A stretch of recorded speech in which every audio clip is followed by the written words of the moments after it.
आज का हमारा टॉपिक होगा डिसोल्यूशन ऑफ पार्टनरशिप फर्म, यानी डिसोल्यूशन ऑफ पार्टनरशिप फर्म अर्थात साझेदारी फर्म का समापन या विघटन। इसमें हमारे पास जो बुक है वो है टी.एस. ग्रेवाल की बुक है। सीबीएसई बोर्ड क्लास 12 में पढ़ाई जाने वाली ये पुस्तक है, काफ़ी महत्वपूर्ण है। और इसमें हम प्रश्न संख्या यानी क्वेश्चन नंबर 20 हम बनाने चल रहे हैं। इसमें क्वेश्चन नंबर 20 अगर आप ध्यान से देखेंगे तो यहाँ पर Ashish and Kanav were partners in a firm sharing profit and losses in the ratio of 3:2 on 31 March 2018 their balance sheet was as follows. यहाँ से अब हम क्वेश्चन स्टार्ट करने चल रहे हैं। जो स्टूडेंट नए हैं, इस चैनल पर पहली बार आए हैं, तो इस चैनल को सब्सक्राइब कर लीजिए और वीडियो को लाइक ज़रूर किया कीजिए। और आपको लेटेस्ट अपडेट्स कंटिन्यू प्राप्त करने के लिए आप इस चैनल को अवश्य सब्सक्राइब कर लीजिए, बेल आइकन प्रेस कीजिए, जिससे आपको आने वाली कॉमर्स से रिलेटेड तमाम वीडियोज की अपडेट्स कंटिन्यू मिलती रहे। चलिए शुरू करते हैं क्वेश्चन नंबर 20। और डिसोल्यूशन ऑफ पार्टनरशिप फर्म में साझेदारी का समापन होता है। इससे पहले की जो पार्ट 1 की वीडियो है उसमें हमने काफ़ी थ्योरेटिकल बातें बताया है, जिसमें कि पार्टनरशिप फर्म का डिसोल्यूशन क्या है, इसमें होता क्या है और इसमें किस प्रकार से हिसाब किताब का निपटारा होता है, इन तमाम चीज़ों का जिक्र किया हुआ है। अब जैसे कि यहाँ पर क्वेश्चन को अगर ध्यान से देखें तो बैलेंस शीट में लायबिलिटी साइड है और एसेट साइड है। भाई लायबिलिटीज और एसेट्स में इसके कुछ आइटम्स दिए गए हैं। इन आइटमों के हिसाब से ही हमें यहाँ पर रियलाइजेशन अकाउंट बनाना होता है।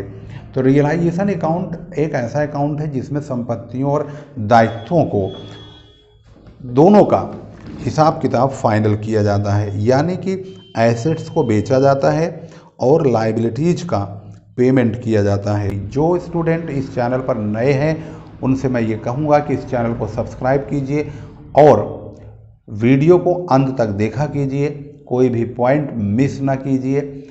कॉमर्स में क्या होता है कि अगर आप कोई भी पॉइंट मिस करते हैं या स्किप करते हैं तो इसका मतलब ये होता है कि आपने कॉमर्स की जानकारी सही से प्राप्त नहीं की है।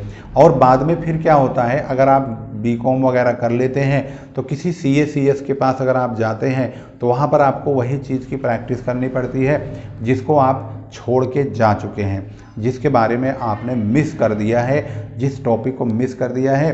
फिर सीए खुद आपसे कहेगा कि भाई तुमने 11वीं 12वीं में बीकॉम में ये चीज़ पढ़ी थी कि नहीं पढ़ी थी। इसका मतलब है तुम भी यार ऐसे ही पास हो गए हो बिना पढ़े लिखे, तो इसका मतलब है वहाँ भी बेइज्जती वाला सामना करना पड़ता है। तो इस चीज़ को पहले से ही एहसास में ले लिया जाए तो शायद इस प्रकार के दिन देखने को नहीं मिलेंगे।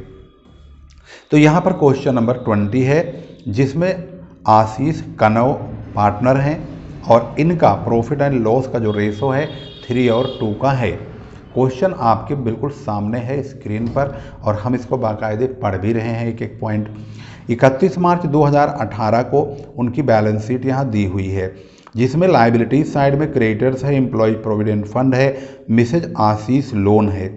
आशीष और कनव पार्टनर है। ये जो आशीष है इसकी मिसेज यानी इसकी घरवाली, इसकी धर्मपत्नी का लोन यानी उन्होंने 9,000 रुपये का इस फर्म को लोन भी दिया है, जो कि उसका हस्बैंड यानी आशीष इस फर्म का पार्टनर है। कनव ने भी लोन दिया है, लेकिन कनव की पत्नी ने लोन नहीं दिया है, लेकिन आशीष की पत्नी ने लोन दिया है 9,000 का। वर्कमैन कंपेंसेशन फंड भी है 20,000 का, इन्वेस्टमेंट फ्लक्चुएशन रिजर्व है और आशीष और कनव की कैपिटल है। Bank stock debtor furniture plant investment है। फर्म में लॉस हुआ है 10,000 रुपये का, जो कि एसेट्स साइड में है। अगर ये प्रॉफिट एंड लॉस लायबिलिटी की ओर होता तो इसका मतलब इन्हें फ़ायदा हुआ है। ये सारी संपत्तियां बैंक को छोड़ दिया जाए, प्रॉफिट एंड लॉस को छोड़ दिया जाए, इन सभी को stock debtor furniture plant investment को हमें बेच करके इनसे वसूली करनी है। और इधर जो लायबिलिटीज़ है क्रेडिटर्स, एम्प्लॉयज प्रोविडेंट फंड, आशीष का लोन, मिसेज आशीष का लोन, कनव का लोन, इनका पेमेंट करना है। तो नीचे लिखा हुआ है Ashish agree to take over furniture at 38,000। Ashish ने कहा मुझे फर्नीचर लेना है, तो इसका मतलब है मिस्टर आशीष ने फर्नीचर ले लिया। और मिस्टर आशीष ने यह भी कहा कि मिसेज आशीष का लोन यानी अपनी पत्नी का जो लोन है, ऋण है 9,000 का, उसका भुगतान भी वो स्वयं करेगा। तो इसका मतलब है उसी को ही मिलना चाहिए। उसका कहने का मतलब है मेरी धर्मपत्नी का लोन मुझे ही दे दिया जाए। दूसरा पॉइंट है डेटर्स। डेटर्स ये है तो ये 19,000 के, लेकिन इनको बेच के 18,500 रुपये ही प्राप्त होंगे। और प्लांट 10% फालतू में बेचा गया। प्लांट यहाँ पर लिखा है तो 2,10,000 का, लेकिन ये 21,000 फालतू में यानी 2,31,000 में बेचा गया। कनौ ने 40% स्टॉक का 20% कम पर लिया है और बाकी स्टॉक को 10% प्रॉफिट पर बेच दिया गया है। ट्रेड क्रेडिटर्स जो है उसको यहाँ लिखा गया है took over investment in full settlement. तो इसका मतलब है ट्रेड क्रेडिटर्स जो लोग हैं उन्होंने इन्वेस्टमेंट ले लिया, पूरा सेटलमेंट मान लिया, उसी में ही उनका सेटलमेंट हो गया है। तो हम क्रेडिटर्स के पेमेंट के बारे में प्लान नहीं बनाएंगे क्योंकि उन्होंने इन्वेस्टमेंट ले करके अपनी संतुष्टि प्राप्त कर ली। कनौ ने कहा कि वह रिस्पॉन्सिबिलिटी लेता है कि तमाम डिसोल्यूशन के सारे खर्चे खुद ही झेलेगा और इसके लिए उसने रिम्यूनरेशन 12,000 रुपये लिया है और सारे रियलाइजेशन के खर्चे भी बियर करेगा यानी सहन करेगा। एक्चुअल एक्सपेंसेस जब कुछ भी हो, 8,000 हो या 10,000 हो या 80,000 हो, इससे फर्म को कोई असर नहीं पड़ता है क्योंकि फर्म ने तो एग्रीमेंट 12,000 में कर लिया है। तो इसके लिए क्वेश्चन बोला गया प्रिपेयर रियलाइजेशन अकाउंट, यानी सवाल के अंत में कहा गया है कि रियलाइजेशन अकाउंट बनाइए। तो पहले हम रियलाइजेशन अकाउंट के लिए रियलाइजेशन अकाउंट का फॉर्मेट इस तरह से तैयार कर लेंगे। Realisation account particular rupees. अपनी समझदारी के लिए डेटर्स यानी डेबिट साइड ये है और क्रेडिट साइड यहाँ पर लिख लेंगे। इससे आपको डेबिट क्रेडिट का भ्रम दूर हो जाएगा।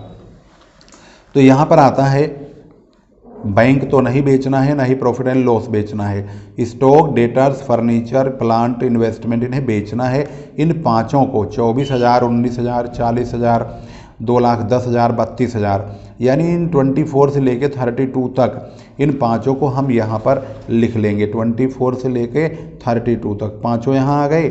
और ये जो हमारी लाइबिलिटीज़ है, क्रेडिटर्स 42 का, एम्प्लॉय प्रोविडेंट फंड 60,000 और बाकी इनका लोन तो आशीष को दिया जाएगा और कनौ का लोन बैंक से पेमेंट किया जाएगा।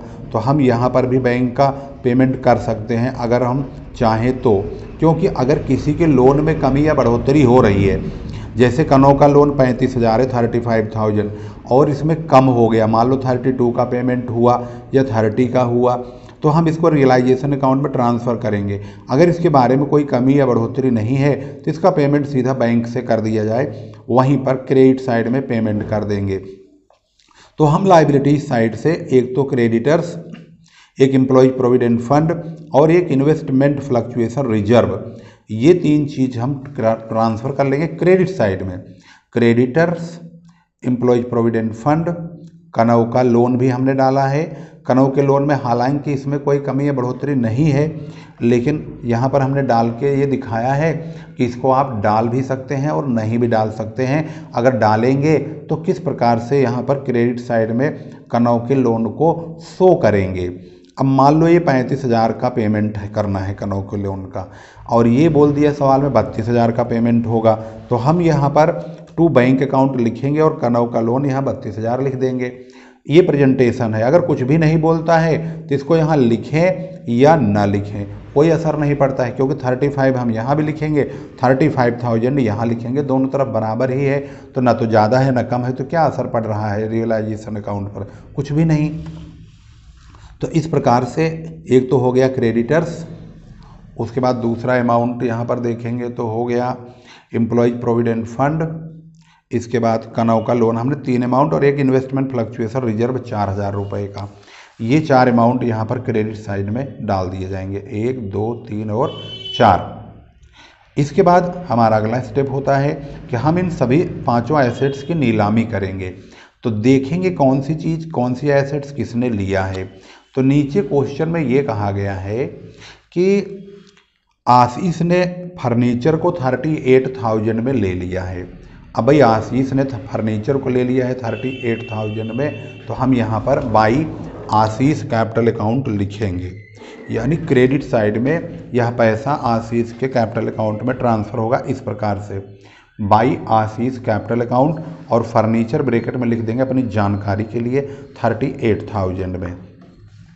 इसके बाद इन्होंने कहा मिसेज आशीष का लोन लेंगे, तो ये तो हम उनके कैपिटल अकाउंट में डालेंगे, रियलाइजेशन कोई मतलब नहीं है।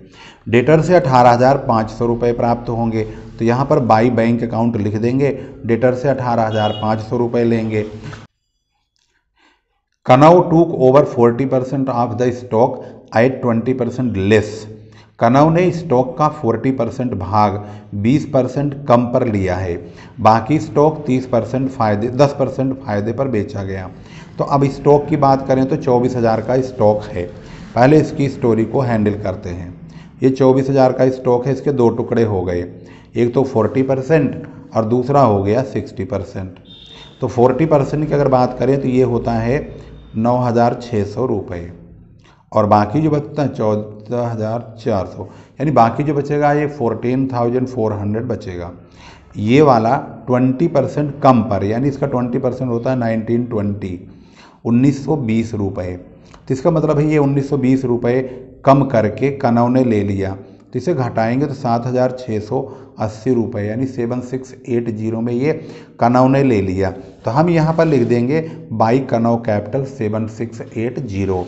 उसके बाद जो ये बच रहा है 10% प्रॉफिट पर बिका है, इसमें इसी का 10% 1440 रुपये होता है, इसे जोड़ देंगे तो 15,840 में बिक जाएगा। तो इसको हम बाई बैंक वाले कॉलम में, डेटर्स तो हमारा बिक गया, स्टॉक के 15,840 रुपये में बिकते हुए दिखा देंगे बिक्री में, ये नगद बिक रहा है। इसके बाद अगला पॉइंट आता है प्लांट के बारे में। यहाँ पर हमने पढ़ा है 10% मोर, 10% फालतू में बेचा जा रहा है। प्लांट की कीमत 2,10,000 रुपये यहाँ लिखा हुआ है। अगर इसका 10% देखा जाए तो 21,000 होता है, यानी 2,10,000 की चीज़ 21,000 के फायदे में, यानी 2,31,000 में बिक जाएगी। इसके बाद trade creditors took over investment in full settlement. Investment को क्रेडिटर्स ने ले लिया, तो इसकी कोई एंट्री ही नहीं होती है। अगर किसी एसेट्स को किसी लायबिलिटी के पेमेंट में किया जाता तो उसकी कोई एंट्री नहीं होती है। इसके बाद कनौ ने कहा कि मैं डिसोल्यूशन के सारे कार्य करूंगा, इसके लिए रिम्यूनरेशन 12,000 चाहिए, तो कनौ को पेमेंट किया जाएगा 12,000 का। पेमेंट रियलाइजेशन अकाउंट के डेबिट में होगा, यहाँ पर टू कनौ कैपिटल के नाम से 12,000 रुपये, जितने भी खर्चे होंगे पेमेंट होगी डेबिट में होगा। इसके बाद यहाँ पर हमारे पास एक तो क्रेडिटर था, इन्होंने तो इन्वेस्टमेंट लेकर के चुप हो गए। एम्प्लॉय प्रोविडेंट फंड का 60,000 ये पेमेंट होगा पूरा। कनौ के लोन 35,000 ये भी पूरा पेमेंट होगा। इन्वेस्टमेंट फ्लक्चुएशन रिजर्व जमा हुआ पैसा है, ये पेमेंट किसी को नहीं करना, ये यहीं रह जाएगा। इसके बाद हमारे पास सारी अमाउंट टोटल करने की ज़रूरत है। ये दोनों टोटल करेंगे तो 95,000 का पेमेंट होगा, और जो वसूली हुई है वो 26, यहाँ पर देखेंगे तो 265,340, यानी 2,65,340, इन तीनों को जोड़ के आता है, ये नगद बिक्री हुई है। अब क्रेडिट साइड का टोटल करेंगे और डेबिट साइड का टोटल करेंगे, तो क्रेडिट साइड का जो टोटल है क्रेडिट साइड का वो ज़्यादा है, 452,020, यानी कि 4,52,020 लिखा है ना, तो 4,52,020 हुआ। तो ये भी 4,52,020 यानी 452,020, इधर भी लिखेंगे। और इसमें से यहाँ तक के खर्चों को, यानी कि सारे अमाउंट को 1 2 3 4 5 6 7, इन 7 अमाउंट्स को हम माइनस करेंगे तो 20,020 यानी 20,020 का प्रॉफिट आएगा, क्योंकि कमी डेबिट साइड में आई है। इसको हम 3 और 2 के रेशो में डिस्ट्रीब्यूट कर देंगे। ये रेशो यहाँ पर दिया हुआ है जो कि आशीष और कनौ का है, और यहाँ पर आंसर आ चुका है 20,020 का। इन्होंने रियलाइजेशन अकाउंट ही पूछा है, इसलिए सवाल यहीं पे समाप्त हो जाएगा।